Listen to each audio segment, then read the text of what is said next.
My wife shrieked at 2 a.m., demanding 22-year-old thousands for her son's hospital bill. I told her to call. His real father hung up, and by sunrise the police were reading my name off felony paperwork. That night started in my bed in Toledo, Ohio, with the furnace clicking like it couldn't decide if it wanted to live.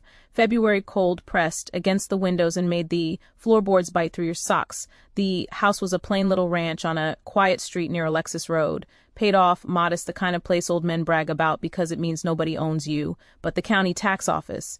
Elaine wasn't in bed again. Fell asleep on the couch, she'd said after dinner, eyes glued to her phone. The other side of the mattress was empty and cool, and I told myself not to read into it. 17 years of marriage teaches you how to swallow questions. My phone buzzed on the nightstand once, twice. Then the screen lit up. Elaine. I checked the clock. 2:17 a.m. I answered. Frank. She hit me with panic. Frank? Oh my God. Kyle's in the hospital. He's hurt bad. They're saying he might have to just suffer through the night if we don't pay the deposit. In the background, fluorescent, hum wheels squeaking on tile, hosts, sounds, or at least sounds that wanted you to think hospital. Where are you? I asked. I'm with him, she said, breathy and sharp at the same time. They need cash. They need $22,000 right now. I sat up the room smelling like old wood and the menthol rub I'd used on my shoulders. 22,000. Clears throat, yes. They said if we can't pay the deposit, they can't give him the stronger pain, meds. He'll be stuck with the whole bill. Kyle Benson was 29, Elaine's only child. When I met him, he was 12 and skinny as a fence post, all elbows and attitude. I taught him to throw a baseball in the backyard and later how to drive in the church parking lot after Sunday service. I never adopted him. Elaine always said we'd do it later. Later never came, but the bill sure did. A dead battery at Meyer, a rent mix-up, a new job that needed tools. And every time Elaine would look at me with those watery eyes and say, he's trying, like trying was the same thing as doing, I swung my legs out of bed and stepped onto the cold floor. What happened to him? A fight, she said quickly, at a casino. He got jumped. He's in agony. Casino. My stomach tightened. Kyle liked casinos the way some men like fishing. Said it was relaxing. Said he had a system, I'd heard that word before, from guys at the plant who'd lost their whole checks by Wednesday. Which hospital? I asked. Barton, she said, then added to, fast. South Lake Tahoe, Tahoe. I stared at the dark window, the streetlight, turning the snow piles gray. My pickup sat in the driveway, salt-crusted along, the wheel wells. Real life was here. This emergency was 800 meters away. Elaine kept talking. My Zelle limit is maxed. The cards are Frank. It's complicated. I need you to send it. Wire, Venmo, anything.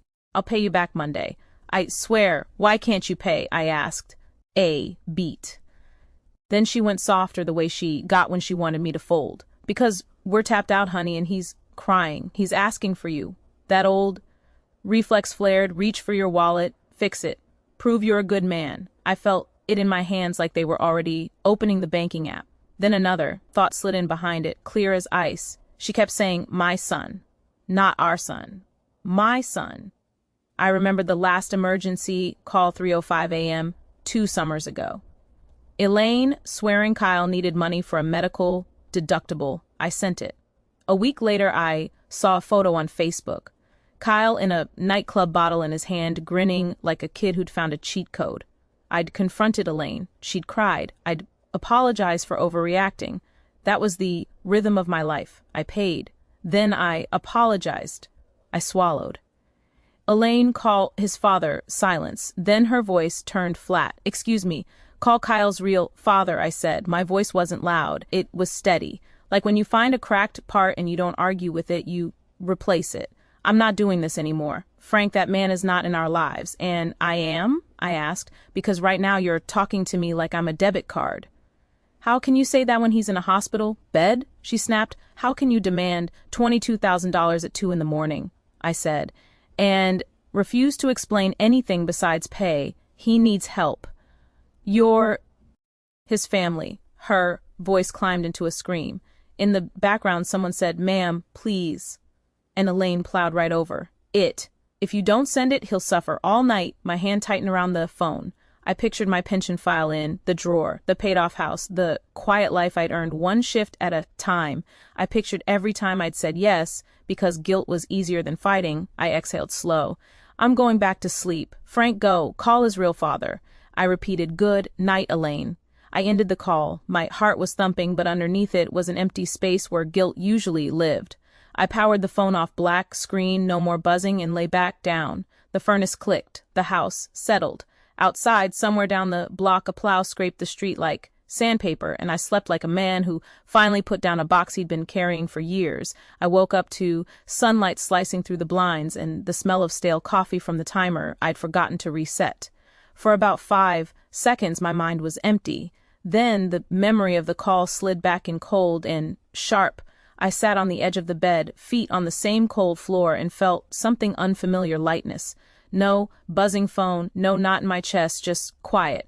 I showered, shaved, and put on my work hoodie even though it was my day. Off, old habit.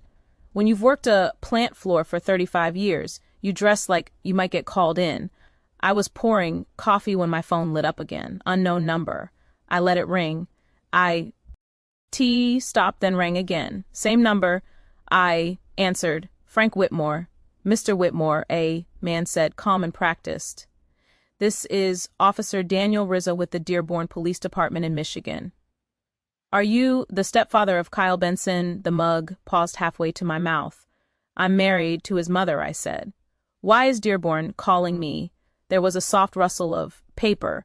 Your name came up during an incident report from last night. Mr. Benson was detained following an altercation at a casino parking structure. During booking, we discovered irregularities related to a line of credit opened using your identifying information. The coffee tasted burnt. What kind of irregularities? A casino marker, he said. $50,000. Your name and social security number were used as guarantor.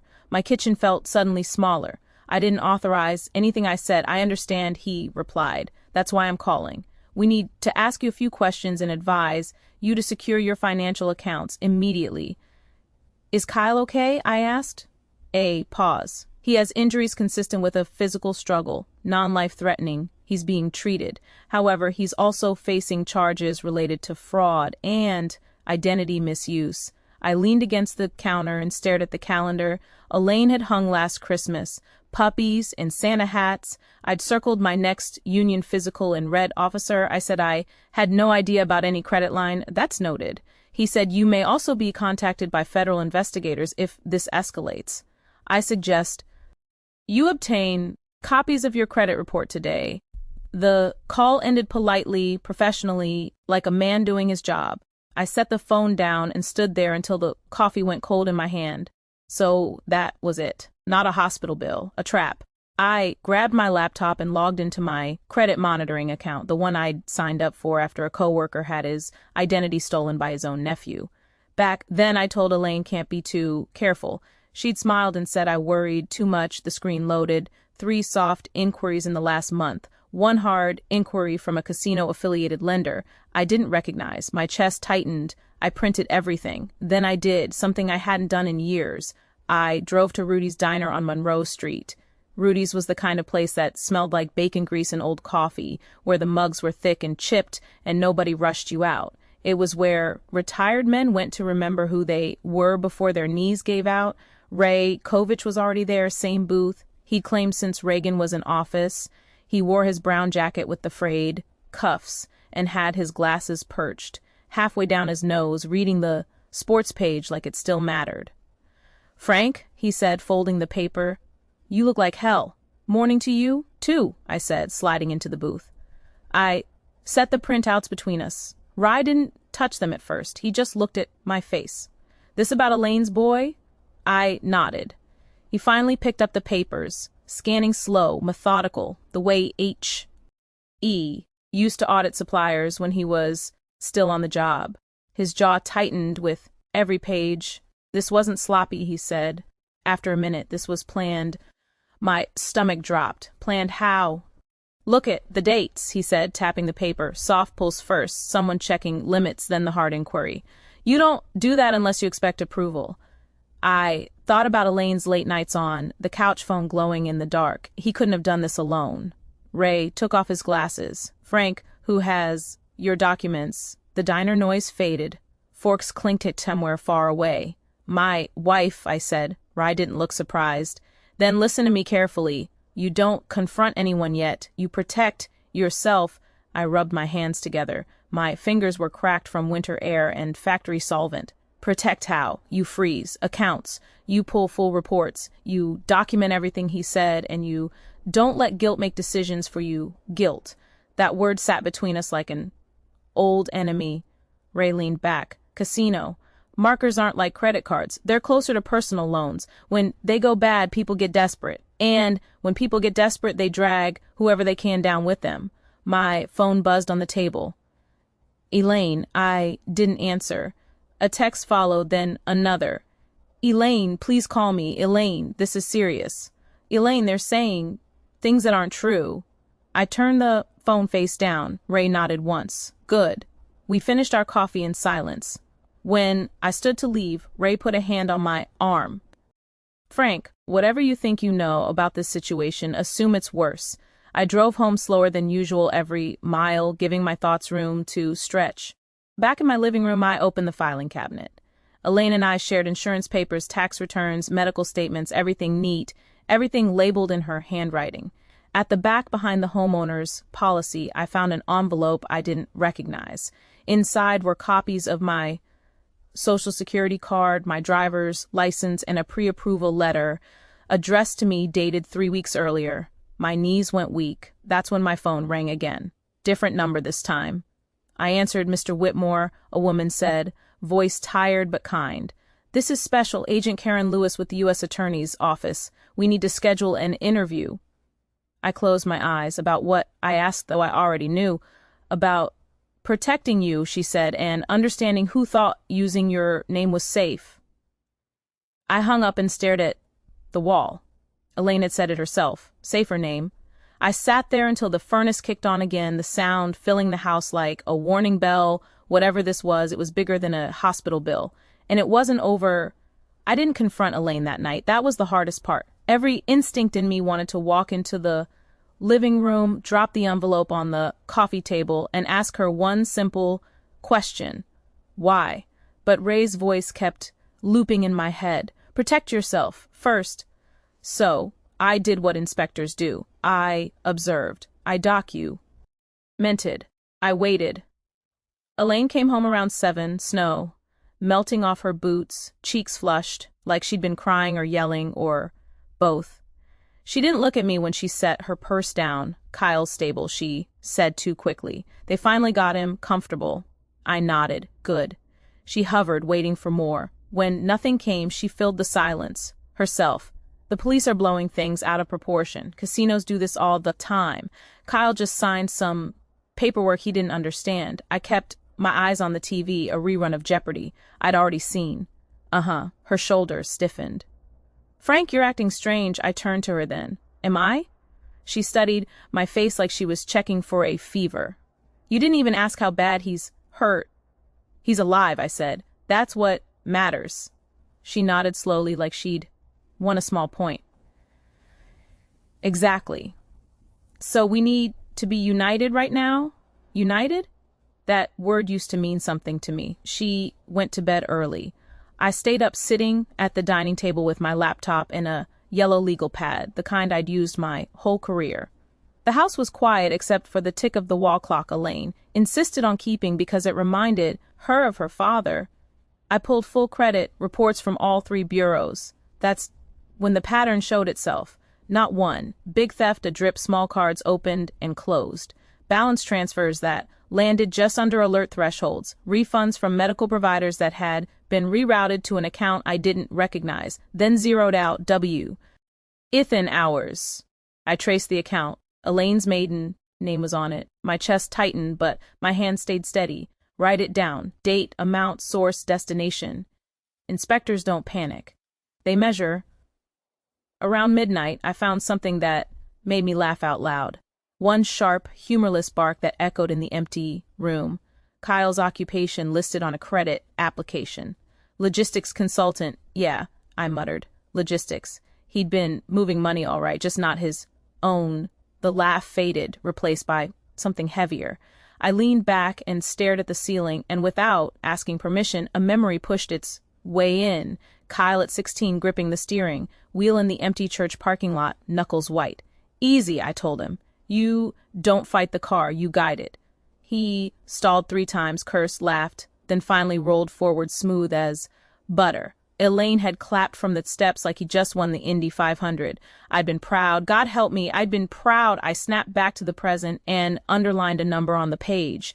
The total wasn't staggering yet, not compared to the plant guys who lost everything, but it was growing quietly, systematically. This wasn't Kyle, freelancing stupidity. This was slow poison. The next morning I called Ray again. He came over that afternoon, snow crunching under his boots, his breath fogging the cold air. He didn't bother with pleasantries. We spread my papers across the table like a crime scene. Ray whistled low. She knows the system. She works.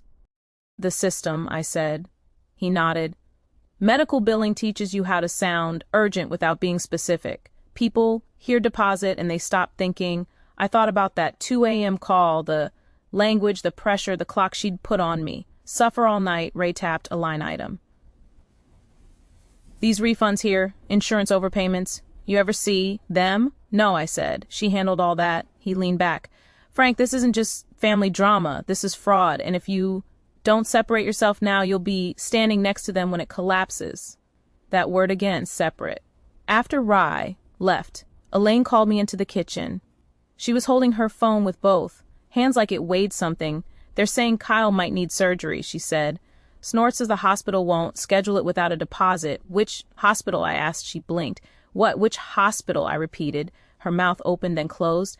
I'd have to check. I nodded. Do that? She stared at me, suspicion finally cracking through. The panic.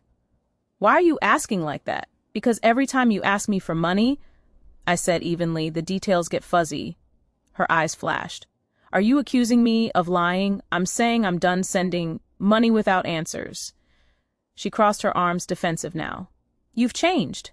No, I said. I stopped. She scoffed and walked away. That night after she fell asleep, I took my phone into the garage. The smell of oil and cold metal grounded me. I called my bank and froze every joint account. I changed pass. Ords. I ordered new cards, all legal, all quiet. Before hanging up, I checked my voicemail. One new message. Kyle's voice slurred, angry. You think you're better than us now? Mom said. You'd pull this. You always do this when things get hard. I deleted it, standing there in the garage, staring at the pegboard of tools I'd bought with honest money. Something settled in my chest. This wasn't about revenge. It was about survival, and I finally understood what Ray meant. I wasn't just the safer name. I was the anchor they planned to drown. Elaine didn't yell after that. She shifted. That's how you know someone's scared. Not when they get loud, but when they get careful. The next few days, she became sweetness itself. Cooked dinners I hadn't asked for, touched my arm when she passed, left the TV on low with old movies she knew I liked. It felt rehearsed, like watching someone follow. Instructions they didn't write. I played my part, ate the food, nodded at the right places, slept on my side of the bed. Inside, I was locking doors. On Tuesday morning, I went to the credit union on Central Avenue and asked to speak with a manager I'd known for years. Linda had gray hair and a voice that could cut through noise on the plant floor. I need to protect my pension, I told her. She didn't ask why. She slid a form across the desk and said, you wouldn't believe how often this comes up. That afternoon, I filed for a legal separation, not divorce. Separation, it mattered. Divorce would have forced everything into the open before I had my footing. Separation gave me space, financial and legal, without tipping my hand. Rye had explained it, plainly. You don't start the fire while you're still standing in the house. Elaine noticed the change within hours. What's this? She asked, holding a bank. Notice she'd found on the counter. Account freeze, I said. Temporary. Her eyes darted. Why? Because my name's attached to things I didn't sign for. She went pale, then angry. This is because of Kyle, isn't it? This is because of me, I said. That night she cried. Real tears, too, or at least they looked real. She sat at the kitchen table, hands wrapped around a mug she wasn't drinking from.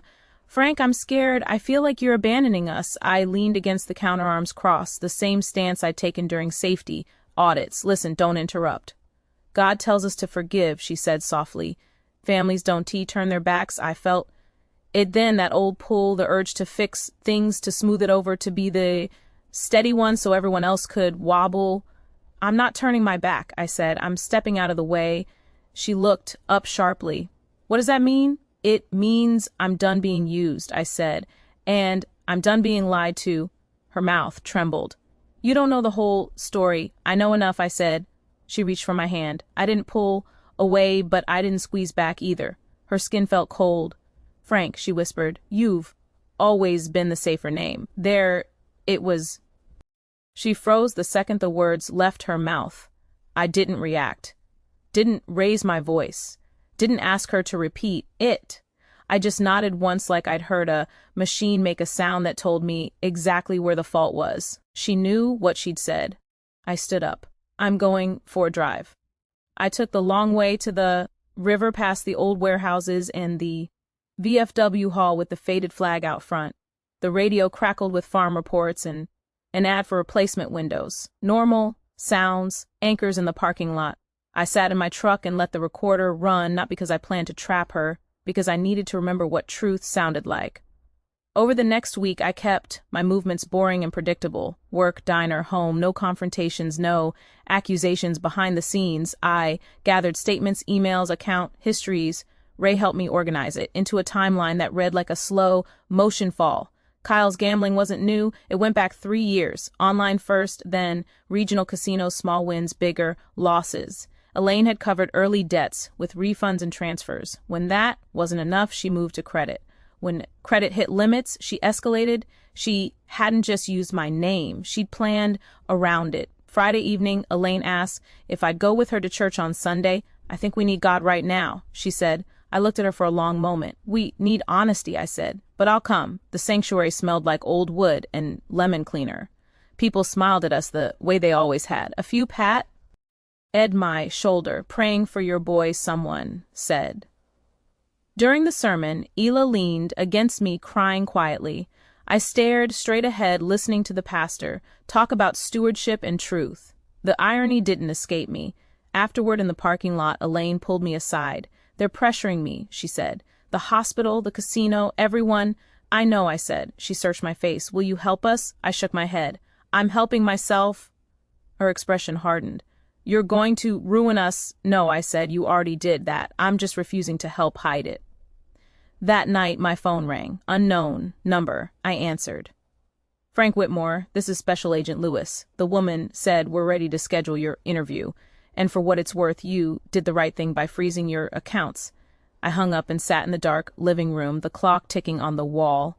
Elaine was upstairs packing, something or pretending to. I didn't feel victorious. I felt steady. The slow burn was almost over. The federal building in Detroit smelled like floor, wax, and winter coats.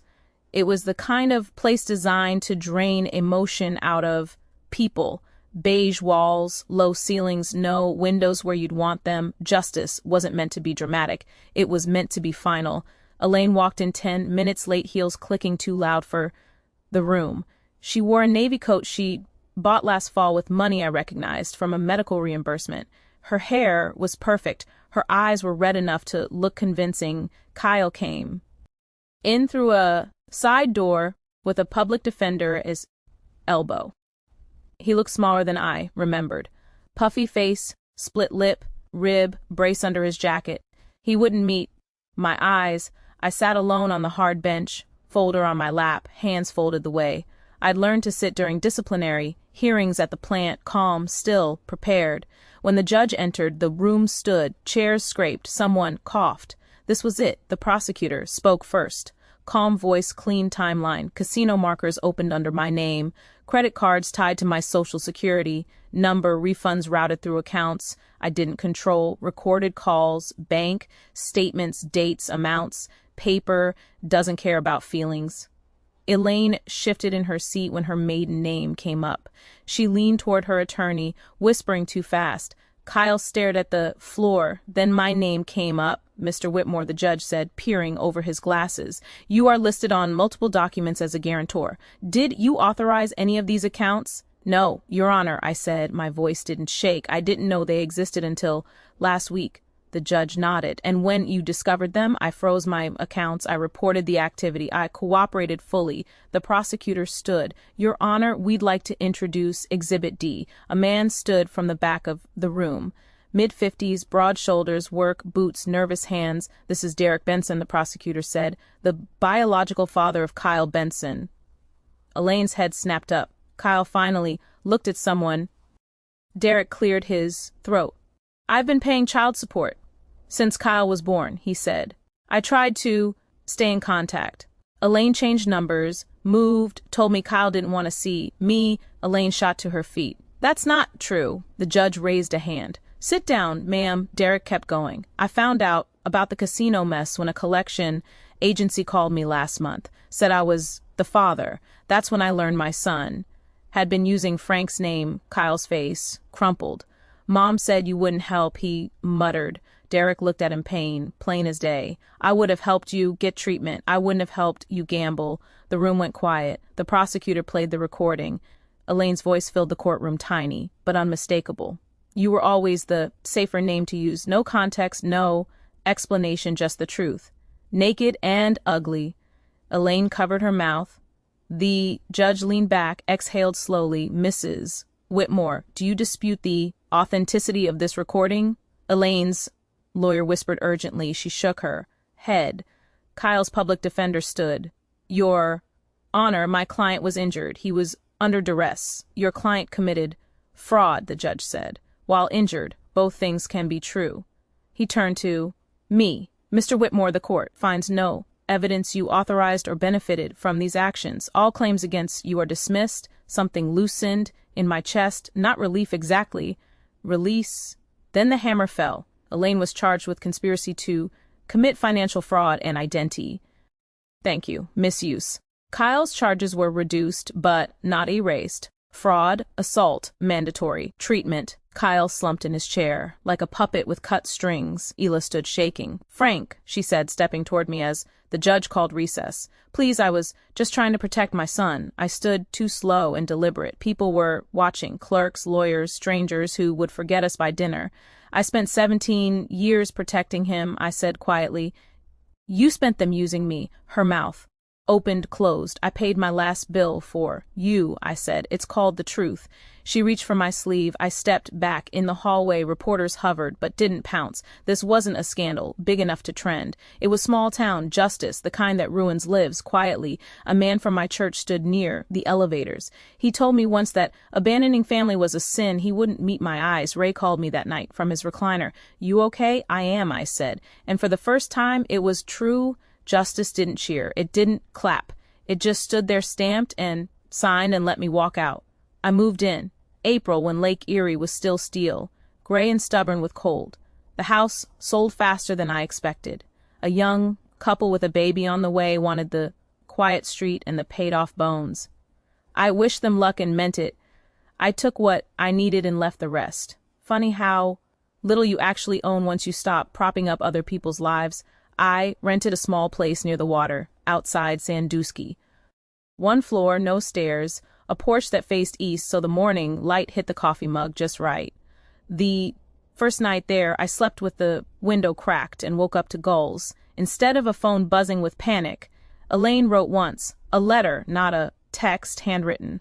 I recognized the slant immediately. She said she was sorry, said she never meant for it to go that far. Said fear makes people do things they don't recognize. I didn't write back. Not because I was angry. Anger takes energy. I was done spending. Mine, Kyle entered treatment as part of his sentence. I heard that secondhand through Ray, who heard it from someone at the plant whose cousin worked at county court. I wished the kid well and meant that too. But wishing someone well doesn't require you to carry them anymore. The church stopped calling. So did most of the people who'd had opinions before they had facts. A few weeks later, one man from my old bowling league found me. He sat down beside me at the Marina Cafe, ordered black coffee, and cleared his throat. I was wrong, he said. I judged before I knew. I nodded. It happens, that was it. No speeches, no absolution ceremony, just two men watching boats bob and pretending that was enough because sometimes it is. Life got smaller in a good way. I started volunteering one morning a week at the union hall, helping guys my age figure out paperwork. They'd been avoiding pensions, beneficiaries, boundaries disguised as forms. You'd be surprised how many men don't know who's listed on their accounts. On Sundays, I cooked for myself.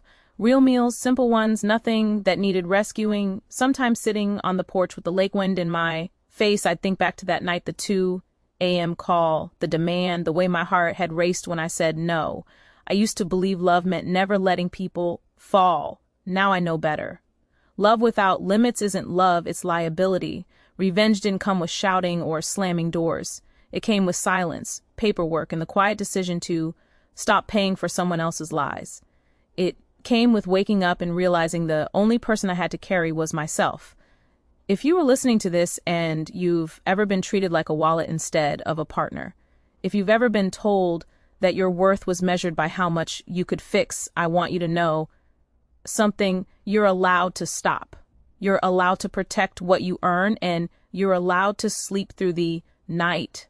If this story felt familiar, take a moment, think about where your boundaries should be. If you want to share your experience, I'm listening.